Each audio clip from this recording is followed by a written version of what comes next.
গেলাম পরশুদিন আমি ক্যান্টনমেন্টে দেখলাম এই রিউমার থেকে একটু সচেতন সৈনিক গার্ড সেনাবাহিনী গেটে চেকপোস্টে বেশি এপিসি বাইরে নামানো।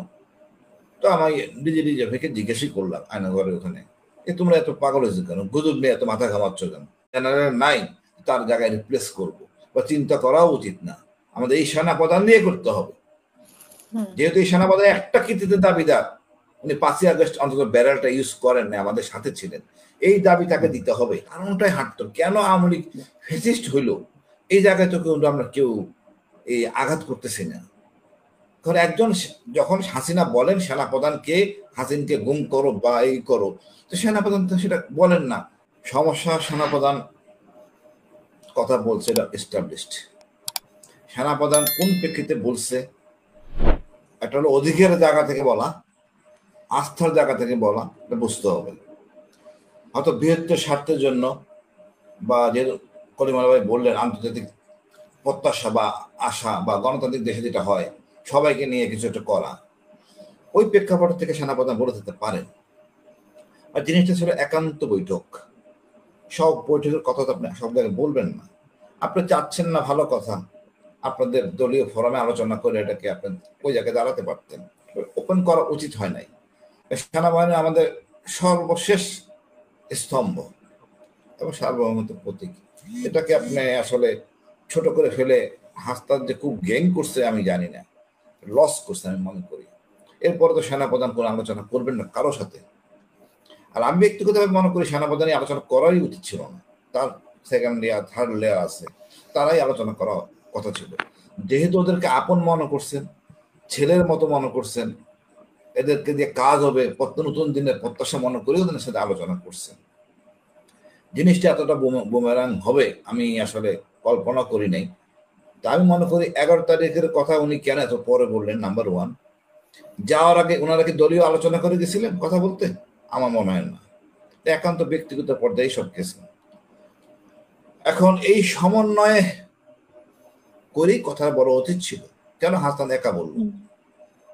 বাকি যারা দুইজনের সাথে আলোচনা করছিলেন করেন নাই। সুতরাং নিজেদের মধ্যে একটা সমন্বয়ের অভাব আছে, দলের মধ্যে সমন্বয়ের অভাব আছে। একই সাথে আমি মনে করি পুরো দেশটাকে একটা বিভক্তির মধ্যে ফেলে দিছে। আমি যেহেতু আপনি প্রসঙ্গ তুললেন গতকালের, পরশুদিন আমি আয়নাঘরে গেলাম, পরশুদিন আমি ক্যান্টনমেন্টে দেখলাম এই রিউমার থেকে একটু সচেতন সৈনিক গার্ড সেনাবাহিনী গেটে চেকপোস্টে বেশি এপিসি বাইরে নামানো। তো আমি নিজে ভেকে জিজ্ঞাসা করলাম আয়নাঘরের ওখানে, তোমরা এত পাগল হয়েছে কেন, গুজব নিয়ে এত মাথা ঘামাচ্ছ কেন?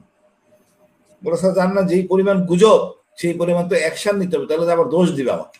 এটা হলো বাস্তবতা। বলা হচ্ছে যে ওই আপনার নিরাপত্তা এলাকা যেটা বসুন্ধরা কি বলে গুলশান 2 ডিপ্লোমেটিক জোনে হামলা হইতে পারে, এরকম একটা খবর শোনার পরে চুপ করে কেউ থাকতে পারে না। আবার যদি মনে করেন বিমানে একটা বোমা আছে, তখন তো এটা অবহেলা করার কোনো অবকাশ নাই। তো সব জায়গায় ক্রিটিসাইজ করা খুবই সহজ, সবাই স্পষ্টকাতর এইসব জিনিসের জন্য জনমতে আতঙ্ক। কেউ তো রাতে বেলা ঘুমাইতে পারে না গত পরশুদিন রাতে এবং গতকালেও।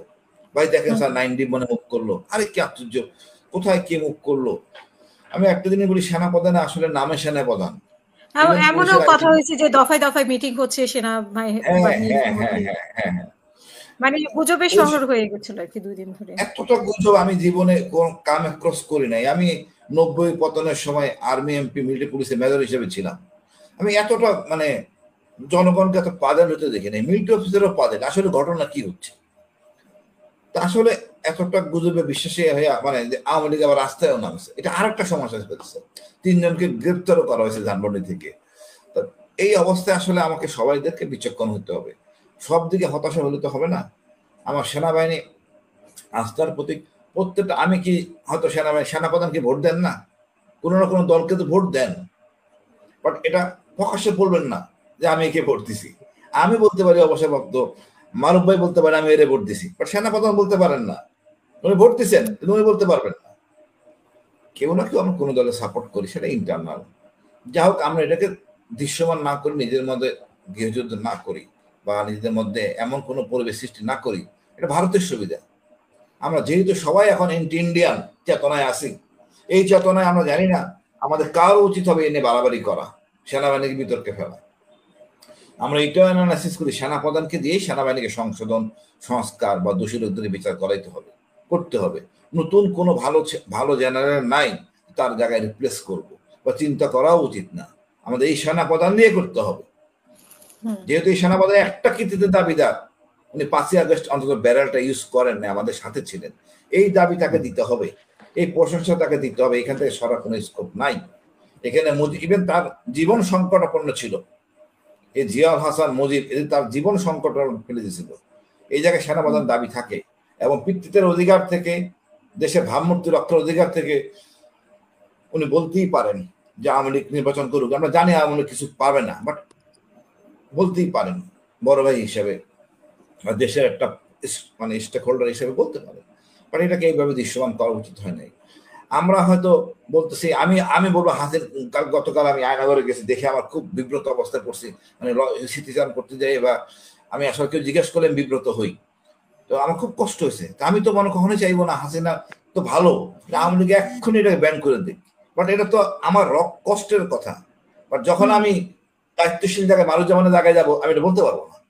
তখন আমাকে আন্তর্জাতিক পরিমণ্ডলের ভাষাতে কথা বলতে হবে। যখন আমি এখন সবসময় বলি, আমারও তো হ্যান্ডকাপ লাগায় মাটিতে ফ্লোরে ফেলাই রাখা হয়েছিল, কষ্ট দেওয়া হয়েছিল। জিয়াউল হাসান কেন হ্যান্ডকাপ লাগানো হচ্ছে না? তো তাজুল ভাইয়ের বক্তব্য হলো এটা আইসিটি, আন্তর্জাতিক মানদণ্ড, এখানে হ্যান্ডকাপ লাগানো যাবে না। তো দুইটা স্তর, দুই জায়গায়।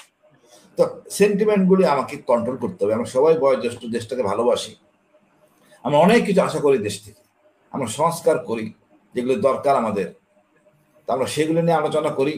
আমরা এই ব্যাপারে আশা রাখি জিনিসটা এখন আমার মনে হয় আয়না ঘরে যারা ছিল, আমরা তো সাধারণ মানুষ, বা সাধারণ মানুষ তো কখনোই চাচ্ছে না, যারা জনতা নেমে এসেছিল ছাত্রদের সাথে, তারা তো চাচ্ছে না আওয়ামী লীগ আবার আসুক, বা নিহত পরিবার, আহত পরিবার, তারা জানে তাদের যন্ত্রণাটা।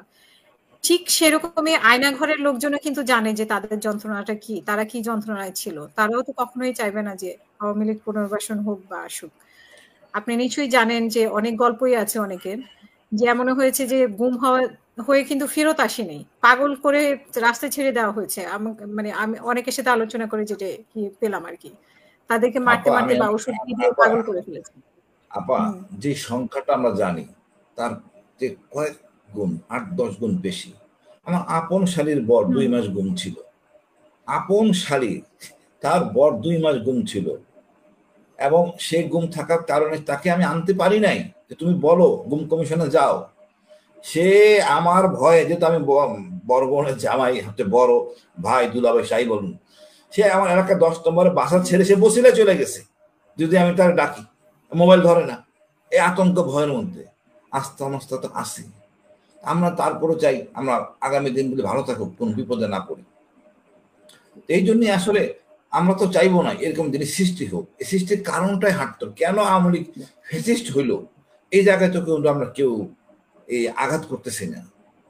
কারণ একজন যখন হাসিনা বলেন সেনাপ্রধানকে, হাসিনকে গুম করো বা এই করো, তো সেনাপ্রধান তো সেটা বলেন না, না ম্যাডাম এটা পরে করি, না করলে আবার বুটবুকে থাকবেন না। এই জন্যই আমরা চাই সংস্কার। ভারতের সংস্কার আছে, সব দেশে কম বেশি সংস্কার আছে। আমাদের যে প্রচলিত নিয়ম, এটা হলো সম্পূর্ণ ব্রিটিশের আইনে। আমি দেশের জন্য জীবন দিব আপা, যেখানে যাইতে বলবে সেখানে যাব, কিন্তু আমার মৌলিক অধিকার থাকবে না, এটা হইতে পারে না। এটা ব্রিটিশের বানানো আইন। এটা সংস্কার দরকার। যখন সংস্কার হবে, আমি ন্যায় বিচারের জন্য উচ্চ আদালতে যাব, তখন আমি একটা অন্যায়ের বিরুদ্ধে কথা বলতে পারবো, এই কাজটা আমি ক্রস ফায়ার করবো না, বা এই অন্যায় আমি মানবো না, আপা এটা ঠিক হবে না, সেটা বলতে পারি না। আপনি সেনাপ্রধান একজন ফুল কর্নেল বা পোস্টিং করতে পারে না, বিচার করা দূরের কথা। তো সেই ক্ষমতা সম্পূর্ণ ডক্টর ইউনূসের কাছে। উনি তো সেনাপ্রধানের মহা বিপদে, কোনটা করবেন? আমরা তো বলি একে সরেন না কেন, সে 9 ডিপকে সরেন না কেন, কেমনে সরাবেন উনি 9 ডিপ? সরানোর দায়িত্ব ডক্টর ইউনূসের, সেনাপ্রধানের না। কিন্তু এই জায়গা সেম পুলিশের আইজিপি একজন এসপি পোস্টিং করতে পারে না, আমাদের কাছে, মন্ত্রীদের কাছে। এগুলি সংস্কার করা হচ্ছে, ডিপার্টমেন্টের সংস্কার। একজন আইজিপি জানেন আমার কোন অফিসারটা ভালো কাজ করতেছে, তাকে পুরস্কৃত করা উচিত, তাকে ভালো জায়গায় আনতে হবে।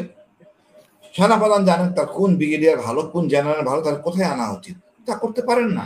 সবগুলি করে রাজনীতিবিদ। তা আমাদের সংস্কার দলের মধ্যে না করলে আমরা কিছুই পাবো না। তো এইগুলি আমাদের আসলে সমস্যাটা সমাধান না করলে আমরা আগাতে পারবো না আপা। আর নতুন বাংলাদেশ দেখতে গেলে সংস্কার লাগবে।